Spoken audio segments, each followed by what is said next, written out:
ఓం నమో వేదాత్మకాయ వెంకటేశాయ.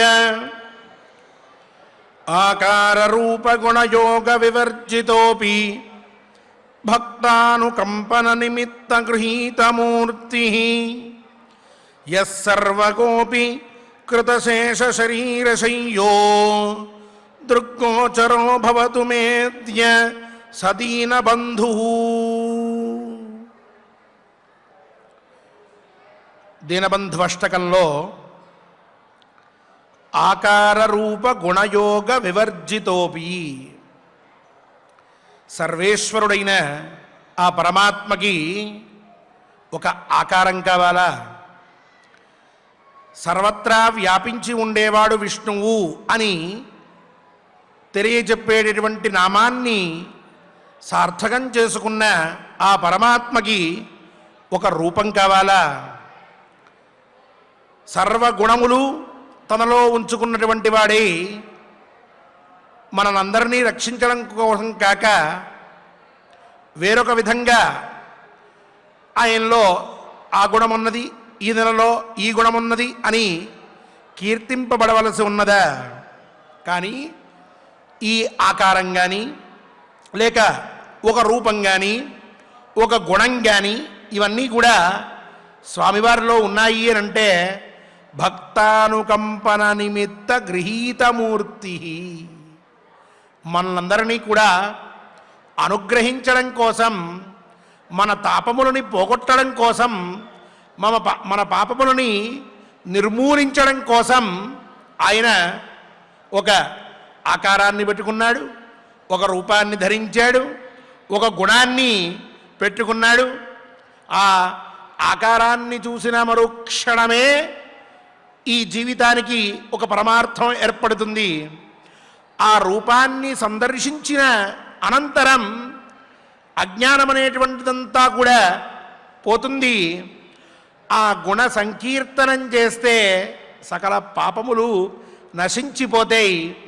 ఇలా తనలో ఆకారాన్ని, ఒక రూపాన్ని, గుణాన్ని పెట్టుకొని తన భక్తులు వాటిని అర్చిస్తూ ఉంటే, పూజిస్తూ ఉంటే, సందర్శిస్తూ ఉంటే, శ్రవణం చేస్తూ ఉంటే, మననం చేస్తూ నిధిధ్యాసనం చేస్తూ ఉంటే ఆ వాళ్ళందరి యొక్క యోగక్షేమాల్ని చూసుకుంటూ ఈ పాపపంకిలం నుంచి వాళ్ళందరినీ కూడా శుద్ధుల్ని చేస్తూ ఆ పైన వారి వారి అర్హతలను బట్టి వారి వారికి కావలసినటువంటి కోరికల్ని తీరుస్తూ ఉన్నాడు.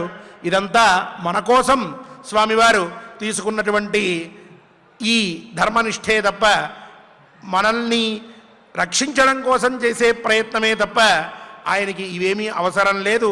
అటువంటి మహానుభావుడివే నువ్వు ఓ పరమాత్మ, కావున నన్ను దీనబంధువై రక్షించు అని చెప్పి చాలా విశేషంగా ఈ స్తోత్రంలో చెప్పబడి ఉన్నది.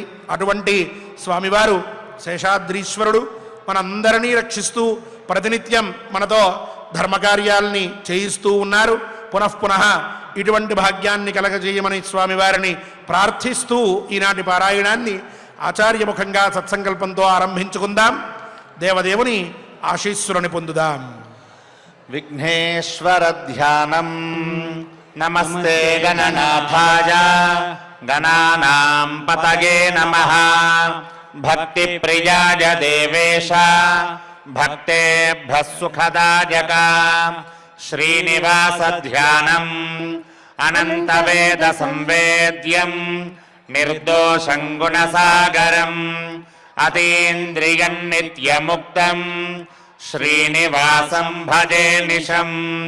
శ్రీకృష్ణ ధ్యానం వందే నవఘనశ్యామం పీతకౌశేయవాససం సానందం సుందరం శుద్ధం శ్రీకృష్ణం ప్రకృతేః పరం. వ్యాసధ్యానం వేదవ్యాసం స్వాత్మరూపం సత్యసంధం పరాయణం శాంతం జితేంద్రియక్రోధం సశిష్యం ప్రణమామ్యహం.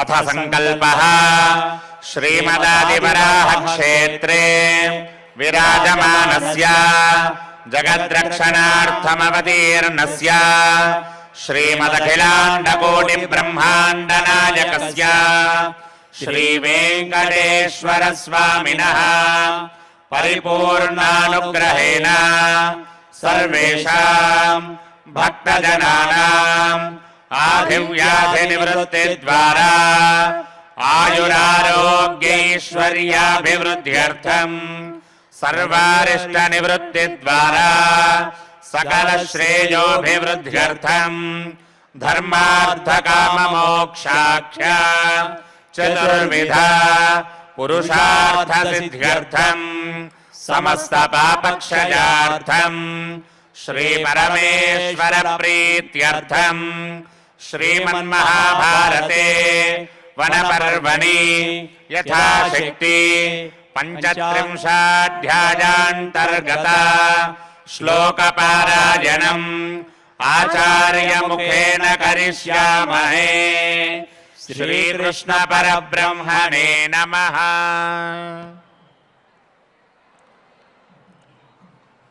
నారాయణం నమస్కృత్య నరం చైవ నరోత్తమం దేవీం సరస్వతీం వ్యాసం తతో జయముదీరయేత్. అథ పంచత్రింశోऽధ్యాయः. భీమసేన ఉవాచ సంధిం కృత్వైవ కాలేన హ్యంతకేన పతత్రిణ అనంతేన ప్రమేయేణ శ్రోతసా సర్వహారిణ ప్రత్యక్షం మన్యసే కాలం మర్త్యః సన్ కాలబంధనః ఫేన ధర్మ మహారాజ ఫలధర్మ తథైవ చ.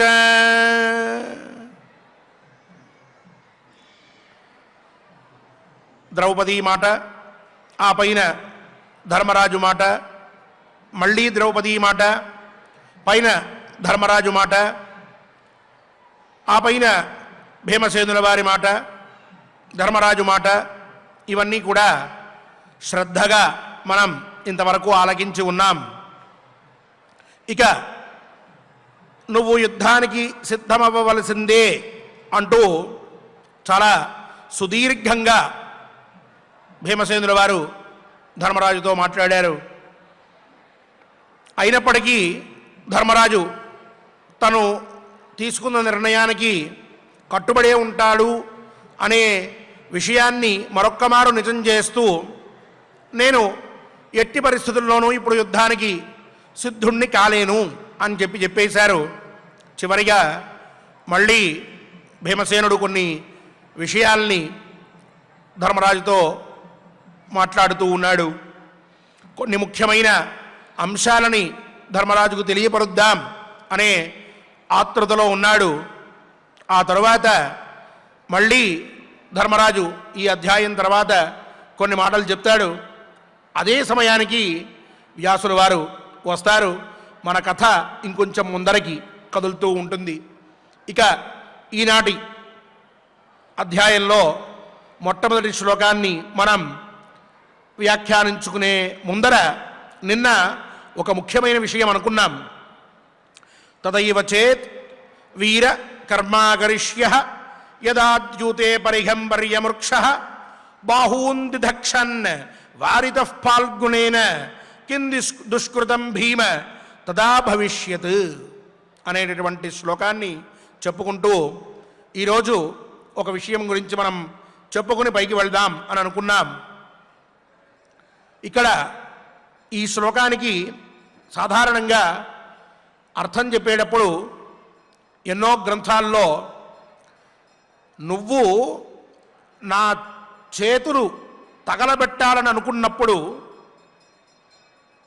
సభా మధ్యమున నిన్ను అర్జునుడు ఆపాడు, అలాగే నువ్వు గద మీద చెయ్యి వేసినప్పుడు కూడా అర్జునుడు ఆపి ఉన్నాడు. నువ్వప్పుడు ఆ పని చేసుంటే ఎంత ఘోరం జరిగి ఉండేదో నువ్వు ఆలోచించావా అని ధర్మరాజు అన్నాడు. ఇలా పలికాడు ధర్మరాజు అని ఈ శ్లోకార్థం చెప్తూ ఉంటారు. ఇక్కడే మహాభారతాన్ని విమర్శించేవారు అథవా పాండవుల్ని విమర్శించేవారు అథవా భీమసేనుణ్ణి విమర్శించేటటువంటి వారు చేసేటటువంటి ఆరోపణ ఏమిటి అని అంటే, తనకంటే వయసులో పెద్దవాడైన మహానుభావుడైన ధర్మరాజుని నీ చేతులు తగలబెడతాను అని చెప్పి అనవచ్చా? ఆ మాట అరణ్యపర్వలో ధర్మరాజే సాక్షాత్తుగా అన్నాడు, నా చేతులు తగలబెడతానని నువ్వు అప్పుడు అన్నప్పుడు అని. కావున భీముడు తప్పు చేశాడు. ఇలాగే చాలా చోట్ల తప్పు చేసుకుంటూ వచ్చాడు. దుర్యోధనుడు భీముడు చిన్నప్పుడు, దుర్యోధనుడు ఇద్దరు కలిసి ఉన్నప్పుడు ఎన్నో అపకారాలు చేశాడు అని చెప్పి చెప్తూ ఉంటారే. భీముడు తనకి కోపం వచ్చిన సమయంలో తన అన్నగారిని కూడా లెక్కించకుండా నీ చేతులు తగలబెట్టేస్తాను అనేటటువంటి స్వభావంతో ఉన్నటువంటి వాడైనప్పుడు, అంతకు ముందర ఎన్ని ఘోరమైన కృత్యములు చేసి ఉంటే దుర్యోధనుడు ఆ విధంగా ప్రతిస్పందించి ఉంటాడు, ఆ రకంగా చేసి ఉంటాడు. కాబట్టి భీముడు తప్పులు చేశాడు. మహాభారతంలో మనకి తెలిసేటటువంటి విషయం ఇదే. అన్నగారి మీద గౌరవం లేదు అని మాట్లాడుతూ ఉంటారు. ఇతఃపూర్వం మనం కొన్ని చెప్పుకుంటున్నప్పుడు కూడా కొన్ని సందర్భాల్లో అలానే మాట్లాడుతున్నట్లుగా అనిపిస్తుంది. కానీ ఈ అధ్యాయం అయిన తర్వాత వచ్చే అధ్యాయంలో ధర్మరాజు ఒక మాట చెప్పిన తర్వాత ఇలాగే ఉందామని ఇక ఏ మాట మాట్లాడు, అసహనంగా ఉంటాడు. అలాగే పై మాట మాట్లాడకుండా నుంచుని ఉంటాడు తప్ప, నువ్వు వస్తేరా లేకపోతే లేదు, నేను వెళ్ళిపోతా యుద్ధానికి అని అండు. అంటే అన్నగారితోటి తన అభిప్రాయాలు పంచుకునేటప్పుడు ఒక మాట కొంచెం అటు ఇటుగా మాట్లాడినా సహజంగా భీమసేనుడికి ధర్మరాజు అంటే అత్యంత భక్తి శ్రద్ధలు ఉన్నాయి. చాలా గౌరవంతో అన్నగారి యందు ఉంటాడు. ఇప్పుడు మాట్లాడే మాటలు కూడా ధర్మాన్ని అనుసరించి ఉండు అని చెప్పి చెప్పడం కోసం తన అభిప్రాయాన్ని చెప్పడం తప్ప నిందావాక్యాలుగా నువ్వు అసమర్థుడివి, నువ్వెందుకు పనికిరావు అంటూ ఇలాంటి మాటలు, ఈసడింపు మాటలు ఎక్కడా మాట్లాడలేదు. చాలా హుందాగానే మాట్లాడుతూ వచ్చాడు. ధర్మరాజు గౌరవాన్ని దెబ్బతీల.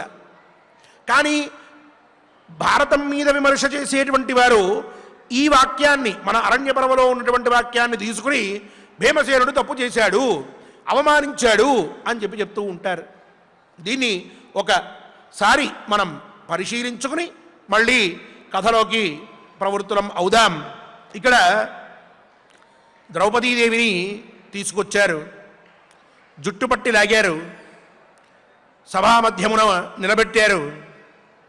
వీళ్ళందరూ కూడా అలా నుంచుని ఉన్నారు, ఏమీ మాట్లాడట్లేదు. దుశ్శాసనుడు చీరలాగాడు. సలసల కాగిపోయింది భీమసేనుడి రక్తం, ఎర్రబడ్డాయి కళ్ళు, చాలా ఆవేశం వచ్చింది, క్రోధంతో ఊగిపోతూ ఉన్నాడు. ఏం చెయ్యాలో తెలియట్లేదు. అన్నగారు అలాగే కూర్చుని నుంచుని చూస్తూ ఉన్నాడు.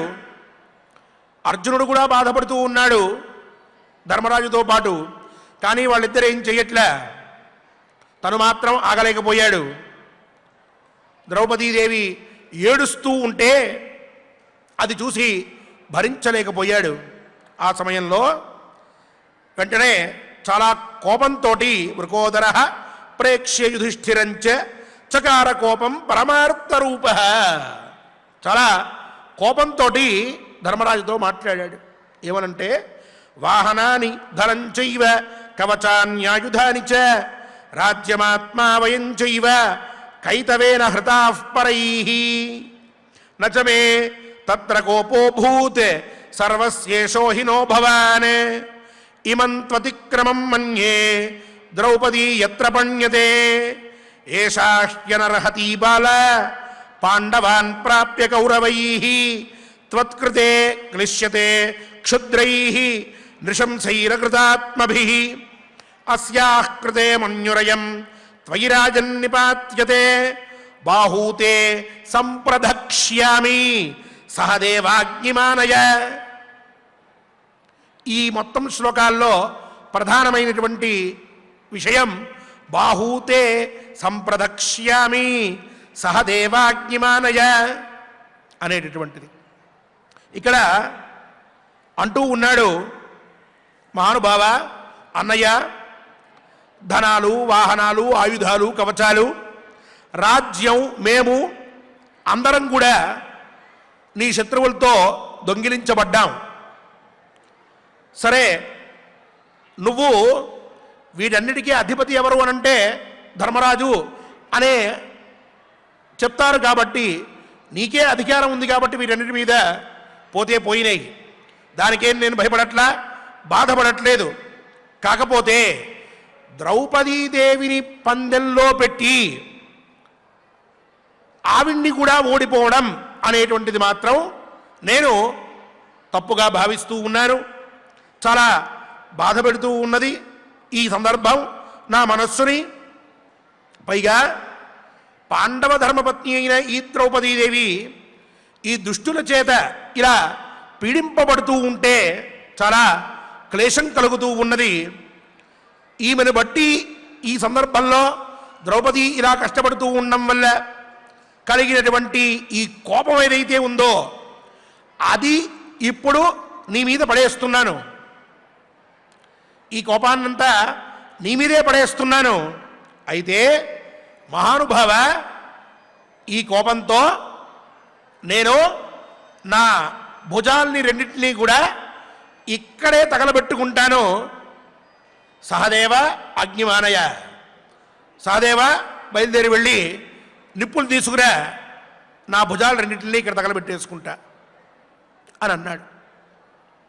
ఇక్కడ బాహూతే సంప్రదక్ష్యామి సహదేవ అగ్నిమానయ అనే దగ్గర సంస్కృతంలో తే అంటే నీ యొక్క అని అర్థం.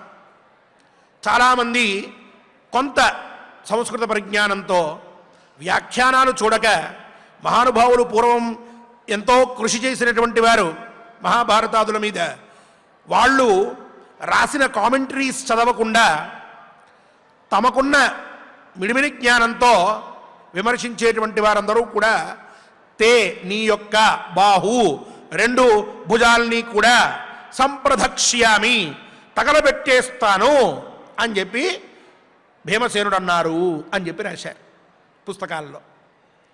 కొన్ని రోజులకి అదే సత్యం అయిపోయింది. ఆ పుస్తకాలు చదివినటువంటి వాళ్ళు కొన్ని పుస్తకాలు రాశారు, ఆ తర్వాత వాళ్ళు కొన్ని పుస్తకాలు రాశారు. ఇలాంటి పుస్తకాలన్నీ చదవడం మొదలుపెట్టిన మహానుభావులుగా లోకంలో కొంతమంది చలామణి అయ్యేవాళ్ళు, అమ్మా భీముడు చూడరా ధర్మరాజు యొక్క భుజాలు తగలబెట్టేస్తానన్నాడు. ఏం భీమసేనుడు తక్కువవాడు కాదు అసలు, ఆయనకి కోపం వచ్చిందంటే అన్నైనా సరిపోదు, అతనికి ఏం అంత ధర్మం లేదు అంటూ మాట్లాడడం మొదలెట్టారు చులకనగా. అది అలా అలా అయ్యి చివరికి మహాభారతంలోనే ఇటువంటి తప్పులు ఉన్నాయి అన్నంతవరకు వచ్చేసింది. ఇక్కడ ఒక చిన్న రహస్యం ఏమిటంటే, బాహూతే సంప్రదక్ష్యామి అన్నప్పుడు అక్కడ అర్థం చాలా జాగ్రత్తగా తీసుకోవాలి. వ్యాఖ్యానంలో చాలా వివరంగా ఇచ్చారు, చివరిలో చెప్పుకుందాం. అసలు ఆ మాట అలా అనడానికి కుదురుతుందా లేదా ఒక్కసారి ఆలోచిద్దాం.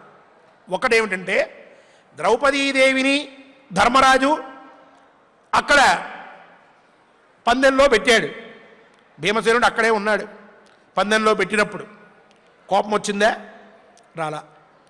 ఆ తర్వాత పందెం ఓడిపోయిన తర్వాత ద్రౌపదీదేవి కూడా ఓడిపోయింది, ఇప్పుడు వీళ్లతో పాటుగా వాళ్ళకి దాసురాలు అయిపోయింది అన్నప్పుడు ఏమన్నా కోపం వచ్చిందా? అప్పుడు రాలా. ఎప్పుడు వచ్చింది భీమసేనుడికి కోపం? ఆ దుశ్శాసనుడు పట్టి ఈడ్చి వస్త్రం లాగుతూ ఉన్నప్పుడు ఇతనికి కోపం వచ్చింది, చాలా బాధపడ్డాడు. వెంటనే అన్నగారితోటి ఈ మాటలు మాట్లాడాడు.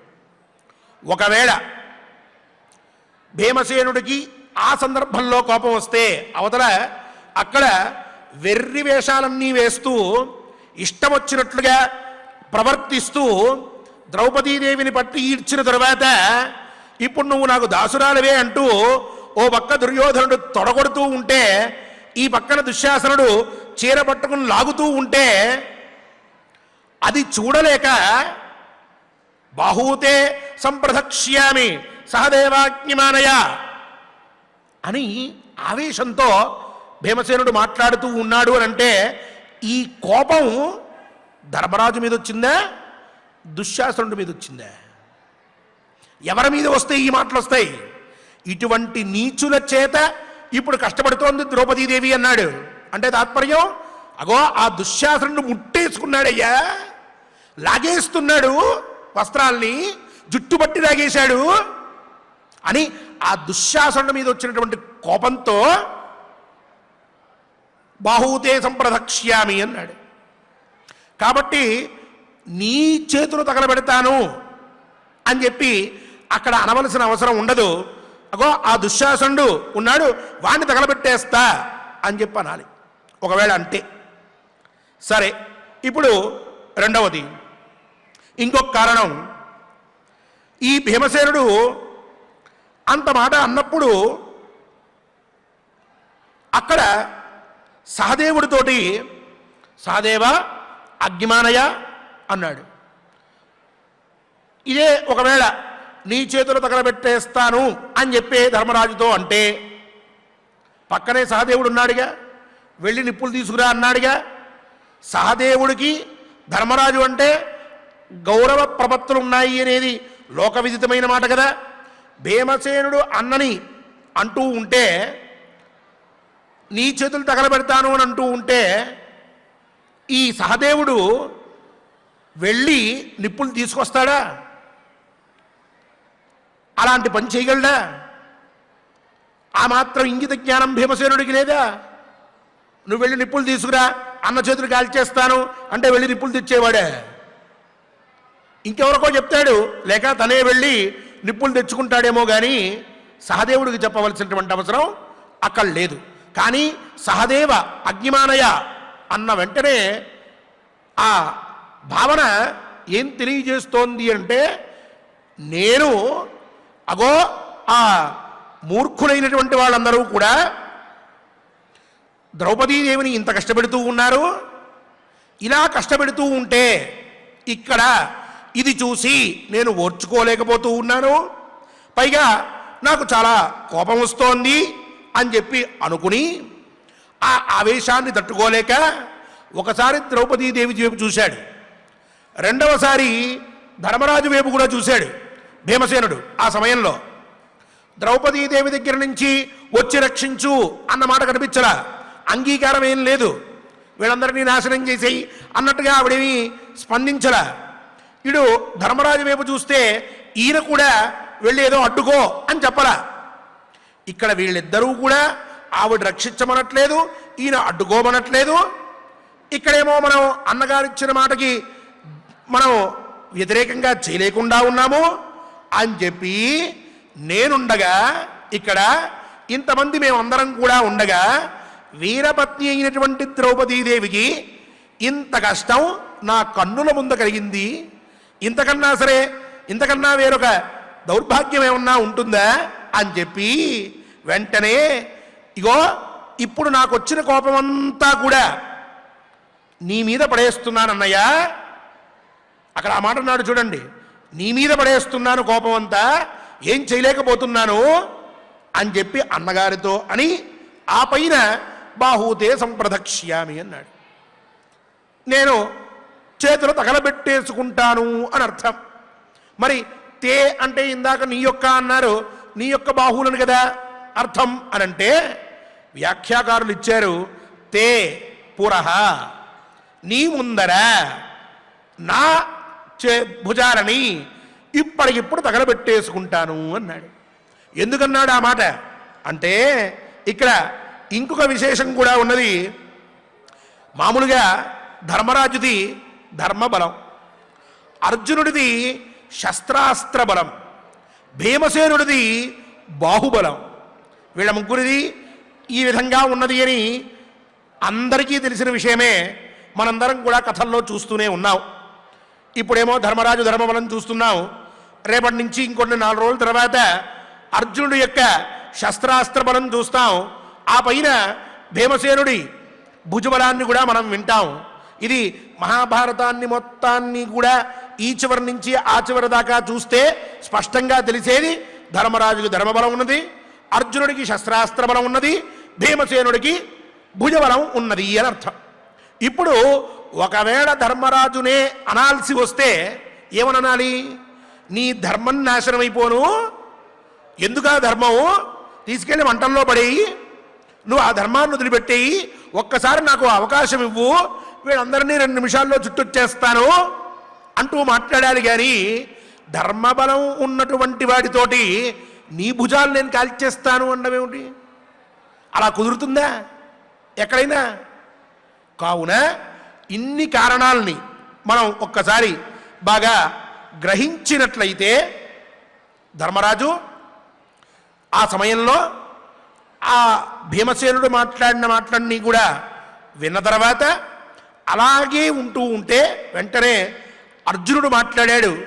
ఆ సమయంలో నపురా భీమసేనత్వం ఈదృశీర్వదితాగిర పరైస్తే నాశితం నూనం నృశంసై ధర్మగౌరవం నసకామాః పరే కార్యాః ధర్మమేవాచరోత్తమం భ్రాతరం ధార్మికం జ్యేష్ఠం కోతి వర్తితుమర్హతి. చూడండి అంటున్నాడు భీమసేన, ఇంతకుముందు ఎప్పుడు నువ్వు ఇలా మాట్లాడలేదు, నా భుజాలు నేనే తగలబెట్టుకుంటాను అని. ఏమిటి ఇట్లా మాట్లాడుతున్నావు? అన్నయ్య ఒక నియమం చేసుకున్నాడు, అన్నయ్య ఓ ప్రతిజ్ఞ చేశాడు, మనం దాన్ని అతిక్రమించకూడదు అని వెంటనే భీమసేనుడు ఆ సమయంలో ఈ మాట అన్న వెంటనే ఓ గద మీద చెయ్యి వేసి క్షణంలో మొత్తం అందరినీ కూడా నాశనం చేద్దాం అని అనుకుంటూ ఉంటే అర్జునుడు మాట్లాడిన మాటలు ఇలా, నువ్వు చేయవలసిన పని లేదు, మనం ఎప్పుడూ కూడా ధర్మాన్ని ఆచరిద్దాం, అన్నయ్యని అతిక్రమించి మనం ప్రవర్తించవచ్చునా? ఎవరైనా సరే ధర్మపరుడైన అన్నయ్యని అతిక్రమించి ప్రవర్తిస్తారా? కాబట్టి అన్నయ్య వాళ్ళు పిలిస్తే క్షాత్రధర్మాన్ని అనుసరించి, క్షత్రియుడు జూదానికి పిలిస్తే యుద్ధానికి పిలిస్తే తప్పక రావాలి అనే నియమాన్ని పెట్టుకుని ఆ ధర్మాన్ని పరిపాలిస్తూ ఇక్కడ ఈ జూదం ఆడడానికి వచ్చాడు. అయినా మనకి ఇది కీర్తిని కలిగించేదే, మనకేం నష్టం లేదు, నువ్వు ఊరుకో అని చెప్పి అంటే వెంటనే భీమసేనుడు అంటూ ఉన్నాడు. ఇది వింటే ఇంకొంచెం స్పష్టత వస్తుంది మనకి. ఏవమస్మిన్ కృతం విద్యాం యది నాహం ధనంజయ దీప్తేగ్నౌ సహితౌ బాహు నిర్దహేయం బలేదివా అంటూ ఉన్నాడు. బాగుంది నాయన అర్జున, నువ్వు చెప్పింది చాలా మంచిదే. ఒకవేళ నేనే కనుక ధర్మపాలన చెయ్యకుండా ఉన్నట్లయితే, ఇప్పుడు నేను ధర్మపాలనే చేస్తున్నా, అన్నగారి వైపు చూసా, ఆయన ఏం మాట్లాడలేదు, ఇలాగే ఉన్నాను, పైదేది చేయదలుచుకోవట్లేదు, ధర్మపాలన చేస్తూ ఉన్నాను కాబట్టి ఇలా ఉన్నాను. యదినాహం ధనంజయ దీప్తేజ్ఞౌ సహితౌ బాహు నిర్దహేయం బలాదివ, ఒకవేళ నేనే కనుక ధర్మాన్ని తప్పినటువంటి వాడినైతే ఇప్పటికిప్పుడు నా 2 భుజాల్ని కూడా నిప్పుల్లో పడేసి కాల్చేసుకునేటువంటి వాడిని. ఆవేశం వచ్చింది, ధర్మాన్ని తప్పకూడదని చెప్పి ఆగుతూ ఉన్నాను అని చెప్పి మళ్ళీ అర్జునుడితోటి భీమసేనుడు మాట్లాడాడు. నేను ఆ పని చెయ్యను, ధర్మంగానే ఉంటాను అని చెప్పి.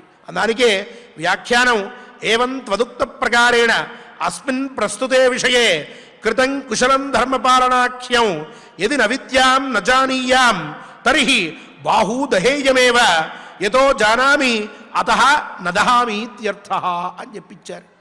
దీన్ని బట్టి అర్జునుడు చెప్పినటువంటి మాటల్ని విన్న తర్వాత నేను ధర్మంగా ఉన్నాను కాబట్టి నా భుజాల్ని తగలబెట్టుకోవట్లేదు అని చెప్పి భీమసేనుడు స్పష్టంగా చెప్పినందువలన ఇక్కడ తదైవ చేత్ వీరకర్మా కరిష్యః యదాద్యూతే పరిఘం పర్యమృక్షః బాహూదిదక్షన్ వారితః ఫాల్గునేన కిం దుష్కృతం భీమ తదా భవిష్యత్ అని నిన్న మనం చెప్పుకున్నటువంటి శ్లోకంలో కూడా బాహూదిదక్షన్ అంటే నా భుజాలు తగలబెట్టేస్తాననుకున్నప్పుడు అనేటటువంటి అర్థం కాక నీ భుజాల్ని నువ్వు తగలబెట్టుకుంటాను అని చెప్పినప్పుడు, అలాగే గదని తీసుకుని యుద్ధం చేద్దాం అనుకుంటున్నప్పుడు భీమసేనుడు అయినటువంటి నువ్వు భీమకర్మ వెయ్యి, అలా చేస్తూ ఉంటే అర్జునుడు ఆపాడు, నువ్వు ఆగావు.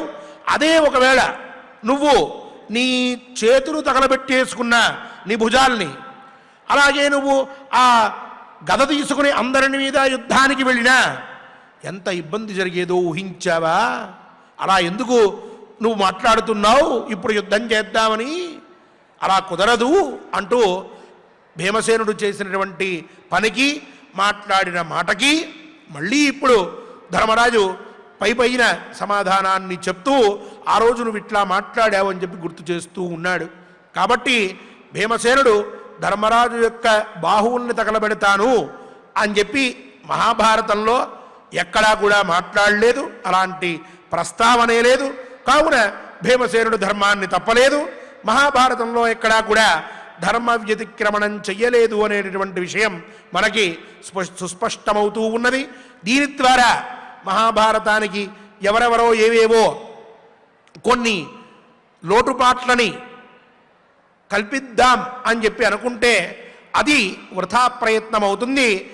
సందర్భ శుద్ధి తెలుసుకోక గ్రంథాల్లో ఉండేటటువంటి వ్యాఖ్యానాల్ని చదవక చెప్పినటువంటి మాటలే అవుతాయి తప్ప అవి సద్విమర్శలో లేక విమర్శలో కావు అనేది మనం చక్కగా ఇక్కడ తెలుసుకోవచ్చు అని చెప్పి తెలియజేస్తూ, ఇప్పుడు నిన్న ధర్మరాజు వారు మాట్లాడినటువంటి మాటలన్నిటికీ ఒక సమాధానంగా భీమసేనుడు మాట్లాడుతున్న మాటల్ని కొన్నిటిని చెప్పుకుందాం అంటున్నాడు.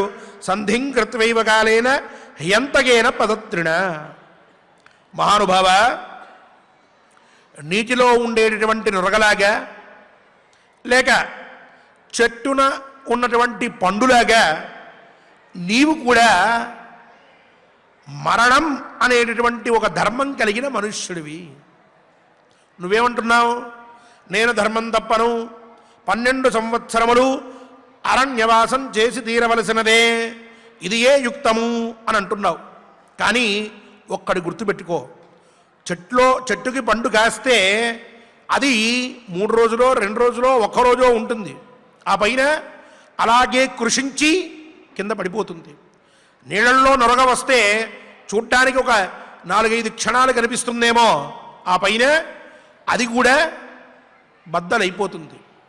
అలాగే మనిషి కూడా మరణం అనేటటువంటి ఒక ధర్మాన్ని పెట్టుకుని ఉన్నాడు. నువ్వు 12 ఏళ్ళు అరణ్యవాసం చేసి ఆ పైన అజ్ఞాతవాసం చేసి ఆ తర్వాత మళ్ళీ హస్తినాపురానికి వెళ్ళి ఆ దుర్యోధనుణ్ణి నాకు రాజ్యం ఇవ్వు అని చెప్పి అడిగితే అప్పుడు వాడు ఇస్తాడని అనుకోవడం, ఆ దుర్యోధనుడు మనకి క్షేమాన్ని కలిగిస్తాడని అనుకోవడం, ఇదంతా కూడా బాగున్నప్పటికీ మధ్యలో మరణం అనేది ఉంది చూసావా, అది వచ్చి నిన్ను నన్ను ఎప్పటికైనా కబళించేయచ్చు. 12 ఏళ్ల పాటు మనం బ్రతుకుంటామన్న నిశ్చయం లేదు. అజ్ఞాతవాసంలో కూడా క్షేమంగా ఉంటామన్న నిశ్చయం లేదు. ఏ క్షణానికైనా మన మరణం మనల్ని ఆక్రమించెయ్యవచ్చు.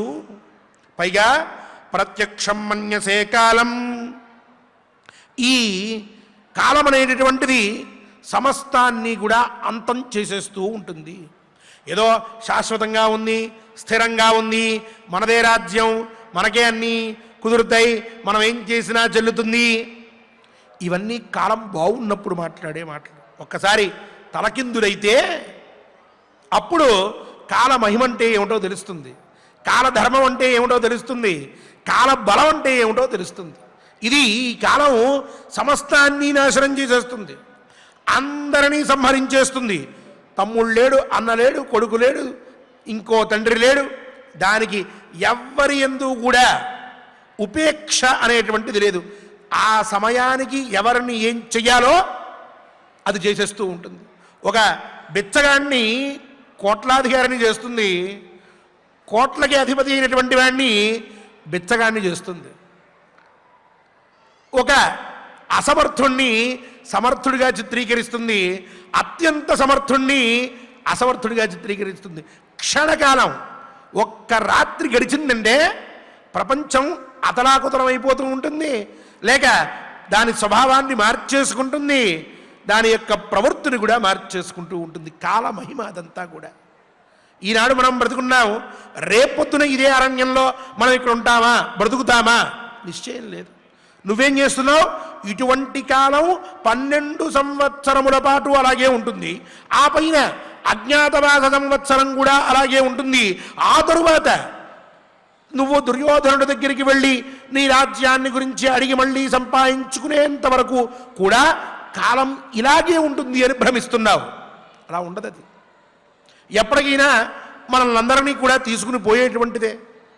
పైగా ఒక ధనుస్సు నుంచి బాణం వేస్తే ఎంత వేగంగా బాణం వెళ్తుందో కాలం కూడా అంత వేగంగా కదులుతూ ఉంటుంది. పైగా అనంతమైనది, అప్రమేయమైనటువంటిది. నీళ్ళలాగా ఎప్పుడు ప్రవాహం ఎలా అయితే నీళ్ళల్లో మనకు కనిపిస్తూ ఉంటుందో కాలం కూడా అలాగే ప్రవాహంగా వెళ్ళిపోతూ ఉంటుంది. ఓ దగ్గర ఆగదు, ఒకరి కోసం ఆగదు, ఎవరి కోసం ఎదురు చూసేటటువంటిది కాదు. అటువంటి కాలాన్ని నువ్వు దుర్యోధనుడితోటి సంధి అనేది చేసుకుని కాలాన్ని ప్రత్యక్షం చేసుకుందామని అనుకుంటున్నావు. అది కనిపించదయ్యా ఎవరికి కూడా. గడిచిపోయేటటువంటి స్వభావం కలిగినటువంటిది అని చెప్పి నిమేషాదపి కౌంతేయ యస్యాయుః అపచీయతే సూచ్యేవాంజన చూర్ణస్య కిమితి ప్రతిపాలయేత్. మహానుభావ, కాటుక ఉందనుకో, చిన్న సూది తీసుకుంటాం. ఆ సూది మొన చాలా తీక్షణంగా ఉంటుంది. ఆ సూది తీసుకుని కాటుక డబ్బాలో ముంచుతాం, బయటికి తీస్తాం, తుడుస్తాం, మళ్ళీ కాటుక డబ్బాలో ముంచుతాం, బయటికి తీస్తాం, తుడుస్తాం. ఇట్లా ఓ 2 రోజులో 3 రోజులో వారం రోజులో 10 రోజులో ఆ డబ్బా యొక్క పరిమాణం బట్టి దాంట్లో ఉన్న కాటుకంతా కూడా బయటికి వచ్చేస్తుంది. ఏది? సూది మొనకి అంటుకున్నటువంటి కాటుక, ఆ కాస్త కాటుక క్రమక్రమంగా ఆ డబ్బాని ఖాళీ చేసి ఈ పక్కన చేరుతుంది. అంటే అంత తీక్షణమైన, చాలా సూదిగా ఉన్నటువంటి ఆ సూది యొక్క మొనకు కూడా చాలా నిశితంగా పరిశీలిస్తే కానీ తెలియనంత సూక్ష్మంగా ఉన్నటువంటి సూది మొనకు కూడా ఇంతటి కాటుకుని హరించేటటువంటి శక్తి ఎలా అయితే ఉన్నదో అలాగే ఒక్కొక్క నిమిషం, ఒక్కొక్క క్షణం మన జీవితంలో ఉన్నటువంటి ఆయుష్ను మొత్తాన్ని లాగేసుకుంటూ ఉంటుంది. ఈ క్షణం గడిచింది కదా అనుకుంటాం, ఓ గంట గడిచింది కదా అనుకుంటాం. ఈ గంటలో ఎన్ని క్షణాలు ఉన్నాయో అన్ని క్షణముల ఆయుష్ క్రమక్రమంగా వెళ్ళిపోతూ ఉంటుంది. అది కాలం యొక్క మహాత్మ్యం. ఇలాంటి కాలాన్ని, క్షణభంగురమైన జీవితాన్ని చూసి ఏ మానవుడైనా సరే సమయం కోసం నిరీక్షిస్తాడాయా? ఎంత వేగంగా స్వకార్యం అద్య కుర్వీత అని చెప్పినట్లు రేపు చేయాలనుకున్న పని కూడా ఈరోజే చేసి సిద్ధంగా ఉండాలి తప్ప రేపు చేద్దాం, వారం తర్వాత చేద్దాం, ఎవరికి తెలుసు? ఈ వారంలో ఏం జరుగుతుందో తెలుసా?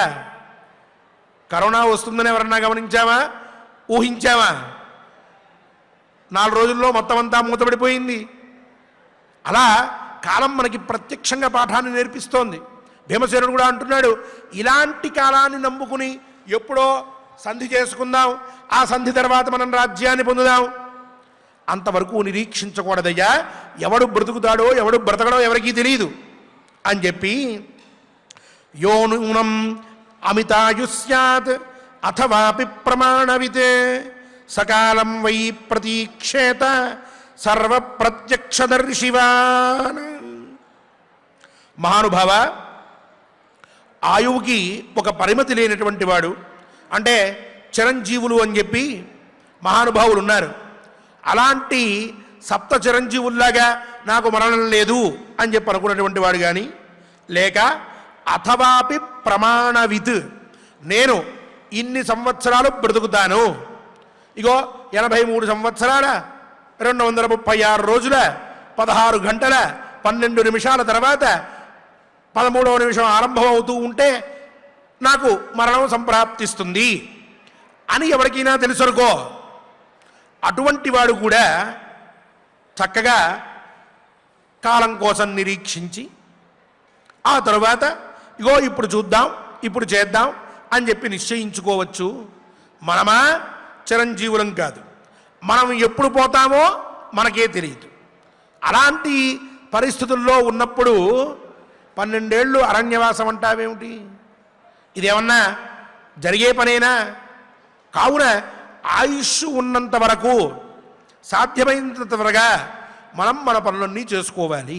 శీఘ్రంగా మనం మన పనులు చేసుకుని అన్నిటినీ సర్దుకుంటూ వెళ్ళిపోవాలి తప్ప రేపు ఎల్లుండి 12 ఏళ్ళు 4 ఏళ్ళు 3 ఏళ్ళు అంటూ ఇట్లా కాలాన్ని మనం కొంత ప్రత్యక్షం చేసుకుందామనో లేక కాలం కోసమని చెప్పి నిరీక్షిద్దామనో అనుకుంటే చివరికి మనకి జరిగేది అనర్థమే. కాలం అనేటటువంటిది చాలా విచిత్రమైనటువంటిది అని చెప్పి ఆ పైన ఇంకా కొన్ని ముఖ్యమైనటువంటి విషయాల్ని అన్నగారితో చెప్తూ ఉన్నాడు. అవి ఎటువంటి విషయాలో వాటి యొక్క విశేషాలు ఏమిటో రేపటి పారాయణంలో మనందరం కూడా తప్పక తెలుసుకుందాం. ఈనాడు చెప్పినట్లుగా కాలోహి భగవాన్ విష్ణు అన్నట్టు కాలస్వరూపమే పరమాత్మ అని చెప్పారు. అందుకే ఆ కాలంలో అన్ని విధాలైనటువంటి విచిత్రాలు అటువంటి స్వరూపం ఉన్నది. అది ఎక్కడా కూడా మనం ఒక రూపంలో చూపించగలిగేటటువంటిది కూడా కాదు. అటువంటి కాలం సర్వథా మనకి అనుకూలించాలి అని, అలాగే ఏ పనిని కూడా వాయిదా వేయకుండా ఎప్పటికప్పుడు మన పనులు మనం చేసుకుంటూ చక్కగా అన్ని పనులని ఎప్పటికప్పుడు మనం అప్డేట్ చేసుకుంటూ జీవితాన్ని సుఖమయం చేసుకోవాలి అని, ఆ విధంగా మనల్ని అనుగ్రహించమని, దుష్టకాలాన్ని పోగొట్టి సుఖకాలాన్ని ఇచ్చి సక్రమైనటువంటి సుఖాల్ని కూడా మనకి కలగజేయాలి అని చెప్పి కాలరూపుడైన శ్రీనివాసస్వామి వారిని ప్రార్థిస్తూ భక్తి శ్రద్ధలతో భీమసేనుడు చెప్పినటువంటి మాటల్ని మనం ఆచార్యముఖంగా పఠిద్దాం. స్వామివారి అనుగ్రహాన్ని పొందుదాం. ఓం నమో వెంకటేశాయ. ఓం నమో వెంకటేశాయ. చక్కగా ఆచార్యుల వారి ద్వారా మనం ఈరోజు ఎప్పటి నుండో మనం భారతాన్ని తప్పుగా అర్థం చేసుకునేటటువంటి సందర్భం ఇక్కడ ఉన్నది అనేటటువంటి విషయాన్ని మనం ఈరోజు తెలుసుకొని ఏదైతే తప్పుగా అనుకుంటున్నామో దానిని కూడా సవ్యాఖ్యాన పురస్సరంగా మనం చక్కగా తెలుసుకున్నాం. అక్కడ బాహూతే సంప్రదక్ష్యామి అనేటటువంటి చోట తే అనేటటువంటి శబ్దానికి నీకు అనేటటువంటి అర్థము ఉన్నది. అలాగే మీ ముందు అనేటటువంటి అర్థము వ్యాఖ్యానకారుల చేత వ్రాయబడి ఉన్నది. కాబట్టి దయచేసి ఎప్పుడూ కూడా భీమసేనుల వారిని తప్పుగా అనుకోకండి. అతను చాలా మహాపండితుడు అనేటటువంటిది మనం ఎప్పటి నుంచో తెలుసుకుంటూ ఉన్నాం. అలాంటిది అన్నగారు అనంటే సాక్షాత్తు తండ్రితో సమానమే. అంతటి తండ్రిని ఎవరైనా సరే ధర్మం తెలిసినటువంటి వాడు ఎవరైనా సరే ఆ విధంగా మాట్లాడతాడా? ఎప్పుడూ కూడా మాట్లాడడు. ఇప్పుడు ఉదాహరణకు చూడండి, మనం ఏదైనా సరే ఒక చిన్న సందర్భంలో మనం మాట్లాడుతూ ఉంటే తను చాలా బాగా చదువుకొని ఉంటాడు. అలా చదువుకున్నటువంటి విషయాలను పక్కన పెట్టి పక్కన వారు ఎవరెవరో అప్రామాణికంగా చెప్పినటువంటి విషయాన్ని చెబితే వెంటనే ఎదుటగా ఉన్నటువంటి వారు ఒప్పుకున్నారనుకోండి, మనం ఏమనుకుంటాం? ఇంత చదువుకొని నేనెందుకు, దండగ కదా, మీరు వారి మాటే వినండి అని మనం ఏ విధంగా అయితే చీదరించుకుంటామో బాధపడతామో మనల్ని మనము తిట్టుకుంటూ ఉంటామో అదేవిధంగా భీముల వారు కూడా తన శక్తి ఏమి అంటే తన బాహువులే. కాబట్టి ఇక్కడ ఇంత నిరాశతో ఇక్కడ ఈవిడని ఈ విధంగా ఇబ్బంది పెడుతూ ఉంటే కూడా నేను ఏమీ చేయలేనటువంటి నిస్సహాయంతో నేను ఉండిపోయాను. నాకున్నటువంటి శక్తి ఎందుకు ఇక? కాబట్టి నా ఈ బాహు బలం ఏదైతే ఉందో ఆ బాహుబలం నేనేమి ఇక్కడ ప్రవర్తింపచేయలేకపోతున్నాను. కాబట్టి నాకు ఈ బాహువులే అక్కర్లేదు అనేటటువంటి ఆలోచనతో మాత్రమే బాహుతే సంప్రదక్ష్యామి, నేను ఇక్కడే నా చేతులని నేను తగలబెట్టుకుంటాను అని స్పష్టంగా చాలా సుదీర్ఘమైనటువంటి వ్యాఖ్యానంతో మనం చక్కగా ఆచార్యుల ద్వారా చక్కగా మనం తెలుసుకున్నాం. గొప్పటి విశేష పురస్సరమైనటువంటి ధర్మాలను మనం తెలుసుకుంటూ ఉన్నాం. అందులో భాగంగా ఈరోజు 35వ అధ్యాయంలో మొదటి శ్లోకం నుండి మనం చక్కగా పారాయణం చేసుకుందాం. ఇంకాస్త దీని మీద సరి అయినటువంటి జ్ఞానంతో అర్థ అవగాహనతో మనం చక్కగా తెలుసుకోవడానికి ప్రయత్నిద్దాం. స్వామివారి యొక్క అనుగ్రహాన్ని పొందుదాం. ఓం నమో వెంకటేశాయ. అథ పంచత్రింశోऽధ్యాయः. అథ పంచత్రింశోऽధ్యాయः. భీమసేన ఉవాచ. భీమసేన ఉవాచ. సంధిం కృత్వైవ కాలేన. సంధిం కృత్వైవ కాలేన. హ్యంతకేన పతత్రిణా. హ్యంతకేన పతత్రిణా. అనంతేనాప్రమేయేణ. అనంతేనాప్రమేయేణ. స్రోతసా సర్వహారిణా. స్రోతసా సర్వహారిణ. ప్రత్యక్షం మన్యసే కాలం. ప్రత్యక్షం మన్యసే కాలం. మర్త్యః సన్ కాలబంధనః. మర్త్యః సన్ కాలబంధనః. తేన ధర్మా మహారాజా. తేన ధర్మా మహారాజా. ఫలధర్మా తథైవ చ. ఫలధర్మా తథైవ చ. నిమేషాదపి కౌంతేయ. నిమేషాదపి కౌంతేయ. యస్యాయురపచీయతే. యస్యాయురపచీయతే. సూచ్యేవాంజనచూర్ణస్య. సూచ్యేవాంజనచూర్ణస్య. కిమితి ప్రతిఫాలయేత్. కిమితి ప్రతిపాలయేత్. యో నూనమమితాయు స్యాత్. యో నూనమమితాయు స్యాత్. అథవాపి ప్రమాణవిత్. అథవాపి ప్రమాణవిత్. సకాలం వై ప్రతీక్షేత. సకాలం వై ప్రతీక్షేత. సర్వ ప్రత్యక్షదర్శివాన్. సర్వ ప్రత్యక్షదర్శివాన్. ఓం నమో వెంకటేశాయ. శ్రీ బాలాజీ గారు మరియు ఇతర అన్నమాచార్య ప్రాయట్ కళాకారులందరూ కూడా గోవిందనామ సంకీర్తనం చేయడానికి సంసిద్ధులై ఉన్నారు. మనం కూడా గోవింద గోవింద అంటూ వారితో పాటుగా చక్కగా గోవిందనామ సంకీర్తనం చేసి కలవు సంకీర్త్య కేశవం అని చెప్పినట్లు ఆ పరమాత్మని స్తుతిద్దాం, ఆయన అనుగ్రహాన్ని పొందుదాం.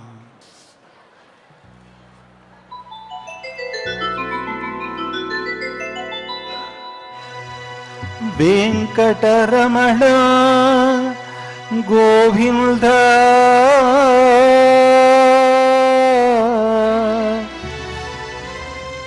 సంకటహరణ గోవింద.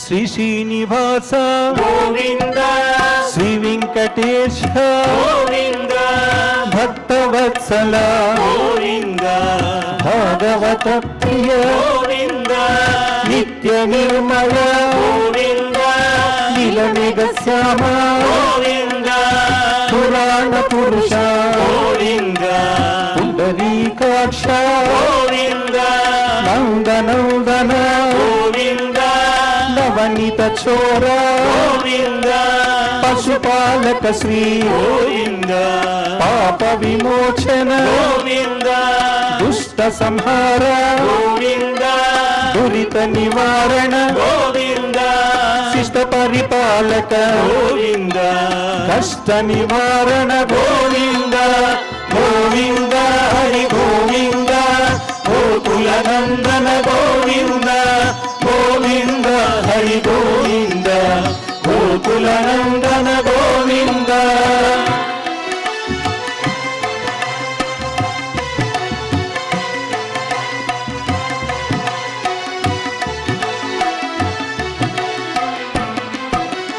వజ్రమకుటధర గోవింద వరాహమూర్తి గోవింద గోపీజనలోల గోవింద గోవర్ధనోత్తర గోవింద దశరథనందన గోవింద దశముఖమర్ధన గోవింద పక్షివాహన గోవింద పాండవ ప్రియ గోవింద మత్స్యకూర్మ గోవింద మధుసూదన హరి గోవింద వరాహ నరసింహ గోవింద వామన భృగురామ గోవింద బలరామానుజ గోవింద బౌద్ధ కల్కిధర గోవింద వేణుగాన ప్రియ గోవింద వెంకటరమణ గోవింద గోవింద హరి గోవింద గోకుల నందన గోవింద గోవింద హరి గోవింద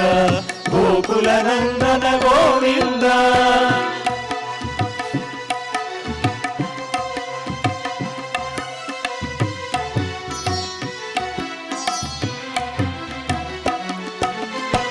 సీతానాయక గోవింద శ్రిత పరిపాలక గోవింద దరిద్ర జన పోషక గోవింద ధర్మ సంస్థాపక గోవింద అనాథ రక్షక గోవింద ఆపద్బాంధవ గోవింద శరణాగత వత్సల గోవింద కరుణా సాగర గోవింద కమల దళాక్ష గోవింద కామిత ఫలద గోవింద పాప వినాశక గోవింద పాహి మురారే గోవింద శ్రీముద్రాంకిత గోవింద శ్రీవత్సాంకిత గోవింద ధరణీ నాయక గోవింద దినకర తేజ గోవింద గోవింద హరి గోవింద గోకుల నందన గోవింద గోవింద హరి గోవింద గోకుల నందన గోవింద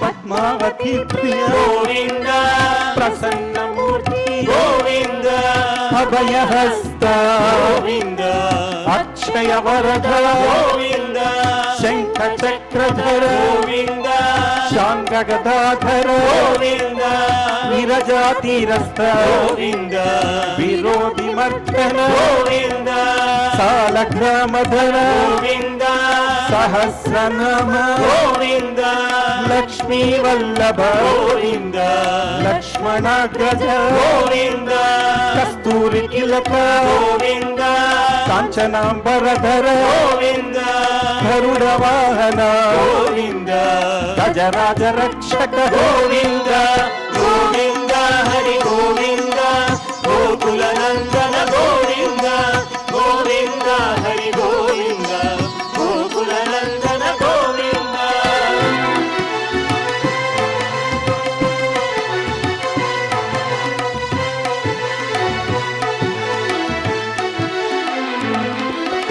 వానర సేవిత గోవింద భారతి బంధన గోవింద సప్తగిరీశ గోవింద ఏక స్వరూప గోవింద శ్రీరామకృష్ణ గోవింద రఘుకుల నందన గోవింద ప్రత్యక్ష దేవా గోవింద పరమ దయాకర గోవింద వజ్ర కవచధర గోవింద వైజయంతి మాల గోవింద వడ్డికాసులవాడ గోవింద వసుదేవ తనయ గోవింద బిల్వ పత్రార్చిత గోవింద భిక్షుక సంస్థుత గోవింద శ్రీ పుంరూప గోవింద శివకేశవమూర్తి గోవింద గోవింద హరి గోవింద గోకుల నందన గోవింద గోవింద హరి గోవింద గోకుల నందన గోవింద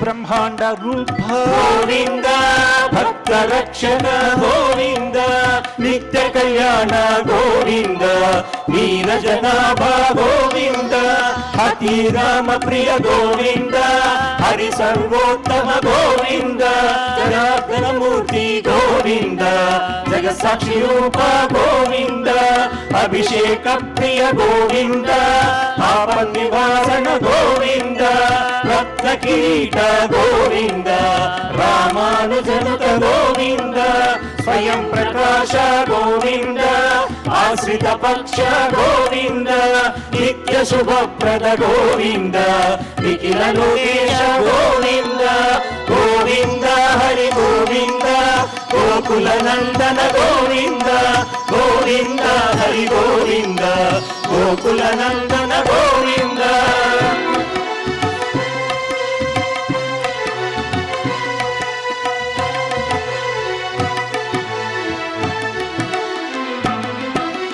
ఆనంద రూప గోవింద ఆద్యంతరహిత గోవింద ఇహ ఇహపరదాయక గోవింద విభాగ రక్షక గోవింద పరమదయాళు గోవింద పద్మనాభ హరి గోవింద తిరుమలవాస గోవింద తులసీవనమాల గోవింద శేషశాయినే గోవింద శేషాద్రి నిలయ గోవింద మత్స్యావతార గోవింద ఏడుకొండవాడ గోవింద గోవింద హరి గోవింద గోకుల నందన గోవింద గోవింద హరి గోవింద గోకుల నందన గోవింద గోవింద హరి గోవింద గోకుల నందన గోవింద గోవింద హరి గోవింద గోకుల నందన గోవింద గోకుల నందన గోవింద గోకుల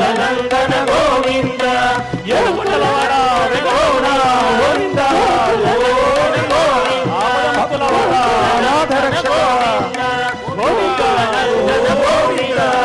గోకుల నందన గోవింద గోకుల నందన గోవింద గోకుల నందన గోవింద. ఓం నమో వెంకటేశాయ. క్షమా ప్రార్థనాదులతో మనం పారాయణాన్ని పరిపూర్ణం చేసుకుని శ్రీవత్స వక్షసుడైన శ్రీనివాస స్వామి వారి అనుగ్రహాన్ని పొందుదాం. అథ క్షమా ప్రార్థనా యదక్షరపదభ్రష్టం మాత్రాహీనం జగద్భవేత్ తత్సర్వం క్షమ్యతాం దేవా నారాయణ నమోస్తుతే. అథ లోకక్షేమ ప్రార్థనా స్వస్తి ప్రజాభ్యః పరిపాలయంతాం న్యాయేన మార్గేణ మహీం మహిషాః గోబ్రాహ్మణేభ్యః శుభమస్తు నిత్యం లోకాః సమస్తాః సుఖినో భవంతు. అథ భగవత్ సమర్పణం కాయేన వాచా మనసేంద్రియైర్వా బుద్ధ్యాత్మనా వా ప్రకృతే స్వభావాత్ కరోమి యద్యత్ సకలం పరస్మై నారాయణాయేతి సమర్పయామి. అథ మంగళం శ్రేయఃకాంతాయ కళ్యాణ నిధగే నిధగేర్థినాం శ్రీవేంకట నివాసాయ శ్రీనివాసాయ మంగళం.